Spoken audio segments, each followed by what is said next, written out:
When I was sexually assaulted at the age of 18, it felt like everything I had hoped for and planned for in my future was gone in an instant. Whether or not you've experienced severe trauma, I believe most, if not all of us, are going to face these kinds of moments in life, where it feels like everything is lost, or it's impossible to get back on track. While I have to say that my life looks very different from what I'd pictured when I was 18, I have a pretty normal, and I'd say happy, life, despite hard things still happening every day. But this video and this channel isn't really about me. It's about lessons I'm learning along the way, and how I have slowly come to realize over the past 10 years of my life that just because you experience trauma, or conflict, or difficulty, it doesn't mean your life is over. Let me share some of the lessons that have helped me come to that conclusion, and maybe they'll help change your mind too. As long as I can remember, my friends and people around me have described me as a dreamer, somebody full of too many ideas, ideals, passions, hobbies, and too much excitement about life. When I was really little, I cycled through many of the same dreams I figure most kids do. First, I wanted to be an astronaut, and I wanted to be an archaeologist and find dinosaurs somewhere out there in the desert. I also thought about driving race cars. Then those dreams started to evolve. My love of space became a desire to understand it better, and suddenly I had this harebrained idea of being an astrophysicist. And truthfully, I still do. Then my thought was, well, maybe because I'm good at puzzles, I could be really good as a spy and crack codes and protect people from the bad guys, whatever that meant. Then it was being a video game designer, or a writer, building worlds that could change people, just like some of my favorite stories and games have changed me. Or a poet, capable of detailing thoughts and feelings in a way that would speak to people's unnoticed or unspoken needs. So by the time I turned 18, I'd settled on something to do with computers. I've always been really good with technology, and because I've had an inquisitive mind, it's meant I can figure most things out with enough trial and error and a handful of Google searches, which is a skill I still wish my mother would learn someday. Around the same time in my life, I started to have deeper thoughts and feelings about creativity. My dad owned a high-end camera when I was a kid, and so I was very used to watching him take pictures of us on vacations. And so, well, one day when I was about 17, he handed that camera to me as we drove down the Oregon coast and started to teach me how to capture light and why aperture priority mode was probably better than manual mode to start. I also have a very deep love of music. I grew up playing the piano and singing, and when I was about 15, I picked up a guitar for the first time and fell in love with it. I've always been very fascinated by songs, listening far more to the lyrics and what is being said than the sounds that support them. I can remember when I later went to music school and experienced the first time in my life having to pick apart the instrumentation. I was shocked that one of my favorite songs had strings in the background, and I just never noticed because I was so focused on what was being said. But truthfully, if you'd asked me at 18 if I'd ever pursue a creative career, I'd have told you no. It's not that I didn't think I had some of the talent or had put some of the work in to be good enough to do these things. It's just the fact that I didn't believe I could do it. I, like many of the kids in my generation, have struggled with depression and anxiety. And whether that comes from genetics or poor nutrition or the smartphones that we carry around in our pockets, I've had to grapple with self-doubt most of my life. So it never even occurred to me that I could do those things that I loved as a part of a career. Then came trauma. And with trauma came the realization that even previously simple things now felt impossible to do. For example, the first time I set foot on the campus of the college I'd previously planned to attend, I was overwhelmed with thousands of students all moving around, and I felt too exposed. For most of my undergraduate years, I had to sit at the back of classrooms with my back to the wall in order to feel some semblance of security. So I made the decision to go to a less prestigious school with smaller class sizes, just so that I would feel a little bit more comfortable as I tried to study. This was just one of many instances where my plans changed, not because of something I had in mind or had asked for or deserved in any way, but despite all of that, it happened. And so over the next few years, it continued to happen time and time and time again. This is also true of what I studied. My plan had been cybersecurity, but because the school I now attended didn't have that program at the time, it became IT. And then IT became digital marketing. Then something changed in my plans that I hadn't been expecting. I found a new dream in pursuing music. something I knew I loved more than any of the other professions I'd been training in, but didn't feel good enough to do. And while the story of how I came to that conclusion was long and too personal to share, I will say it took a lot of courage to go to my parents and to let them know that I was withdrawing from college and was going to pursue music full time. They didn't know what that meant. I didn't know what that meant. But thankfully, my parents were supportive as I tried to figure it out. Fast forward to today, and, well, I've done music school, but I also have a bachelor's degree in communications from the original school that I went to. I work in an office environment doing something completely unrelated to music. In the last decade of my life, there have been so many opportunities opening to me along the way, and some of which I just decided to take because they offered something better than what I'd previously planned for. The point of this really long story is simply to say, I never stopped dreaming. It's something I'll explain more in another video in greater depth, but your dreams don't just die because your plans change. Your dreams and your ability to dream are a part of who you are. They continue to grow and evolve even as you do. When you have better opportunities, take them. Sometimes that'll lead down paths you realize you don't want to go down, and so make decisions to go back the other direction. Other times you might realize, like me, that you're content with some of these dreams being something you do on the side because you can also feel fulfilled doing other kinds of work. My decisions to follow this kind of a route have helped me pursue more important dreams of mine today, such as raising a family. I don't know who you are, and only you know those dreams that you have, the things that, like me, you've probably felt too afraid to pursue, or feel that you're not quite good enough to do it to make a living. That doesn't mean it should stop you from trying, but heaven forbid we do things because we love them, not because of the money we could make.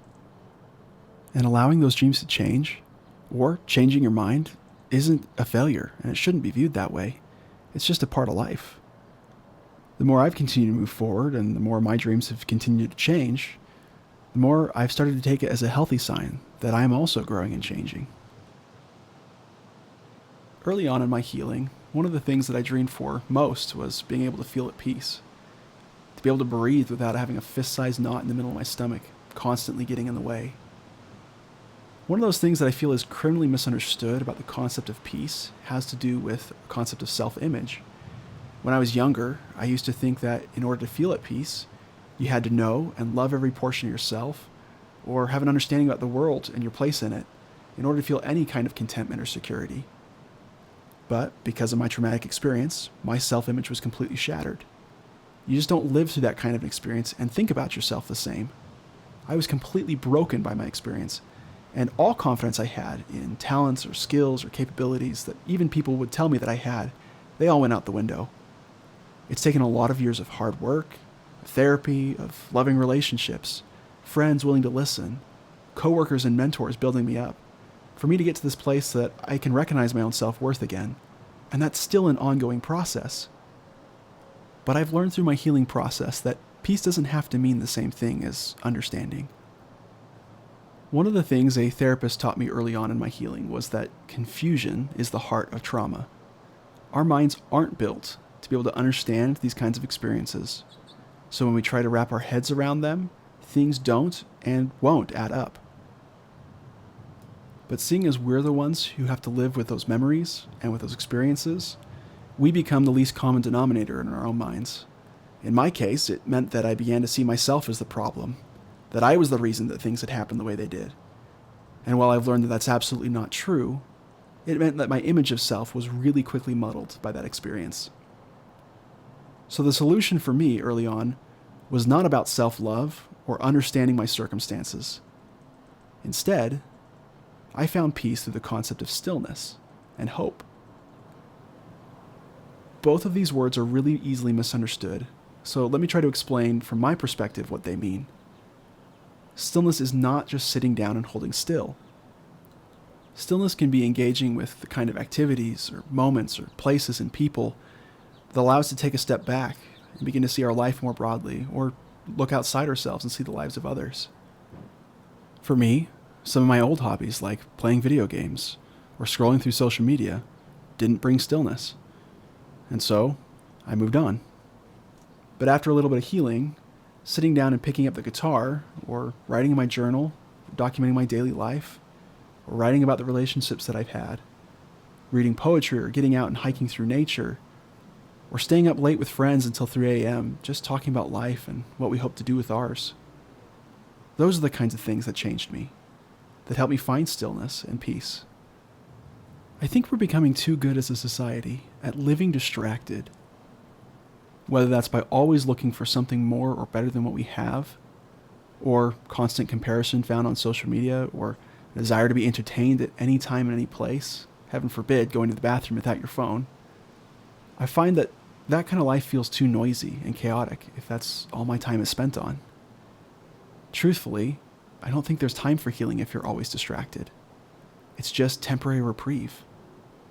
Simply pushing through without taking time to slow down and to be grounded has just led to delayed resolution and more pain for me.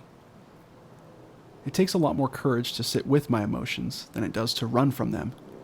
So I think it's with good reason that the psalmist counsels us to be still and know that I am God.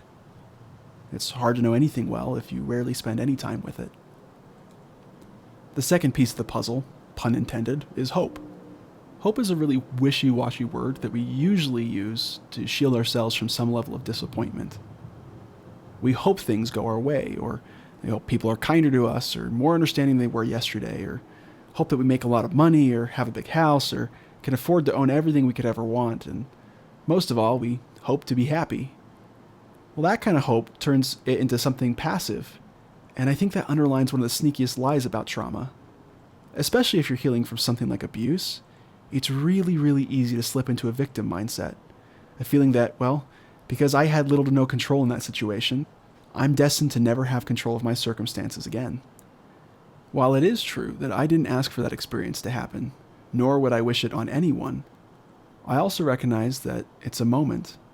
Yes, a very big moment that has impacted the course of my life and many of the decisions I've made along the way.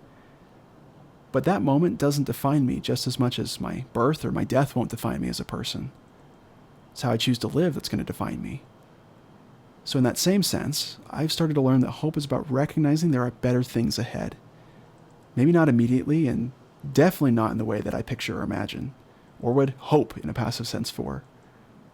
But the one consistent thing in my life is that things do continue to change. When I began to define myself by who I am and the opportunities I have ahead of me, rather than my experiences, the more hope I began to feel. Over time, my hope has become a trust that things will always work out for the better, that I can still have a happy life, despite the hard things that have and continue to come my way. But the third piece of this puzzle only starts to come together when I consider my life's purpose. If you're a stable and somewhat emotionally well-adjusted person, you might be asking, Joseph, why on earth are you sharing all of this publicly and especially online? If I'm honest, I don't know fully. What I do understand is that as I've begun to dream again and found some greater peace in my life, I have a greater sense of purpose to help those who might be suffering similarly to what I've felt. The greatest healing in my life comes when I help or encourage others who share their stories with me, both similar and dissimilar. I've come to realize that though I would have never planned my life the way that it's been going, one of the core reasons I get out of bed every day is to help others in a way that I wouldn't have been able to if I hadn't experienced my trauma. I get things now. I have a different perspective than earlier in my life. I know it's going to sound a little crazy, but I've gotten to the place where I feel grateful for my experience because of the amazing opportunities that it's afforded me. Now, that kind of healing and perspective definitely didn't come overnight. It took me the better part of a decade, but the more I leaned in and tried to face this thing head on, the more that healing came bit by bit every day. But I'm under no illusion that this should be everyone's response to extreme difficulty, or that it's even normal. But listen, when there's plenty of other things in my life that are far from normal, I found the best way to move forward is to take colors handed to me on this palette that I never asked for, and still try to make something beautiful with it. Your life and your circumstances will, of course, look different, just like the opportunities you'll have in your life are going to look different than mine. But if you can begin to see your life through this lens of what you can do because of your experience, rather than what you can't do because of it. There's a whole lot of healing and joy to be found every single day. If there was just one thing that I'd hope you walk away from this video with, it's the knowledge that you're not defined by experiences, whatever they are, or whoever may have hurt you. Your experiences don't have the power to define you any more than you let them. That's been a really hard realization for me to face, as I've had to learn to take control back in my own life, not to place undue blame on others, and to recognize that there are things that I can still do, despite doors that are closed to me because of my experience. There's this quote that I love from the first chapter of Henry David Thoreau's Walden. Thoreau states that the cost of a thing is the amount of what I will call life, which is required to be exchanged for it immediately or in the long run. While I'm certain that Thoreau was not talking about traumatic experiences, I know that, regardless of how much of my life I've exchanged because of mine, I don't plan to let it cost me any more of my life than what I've already lost. Because my life is not over, and I still have a whole lot of dreams, peace, and purpose left to experience. And the same is true for you.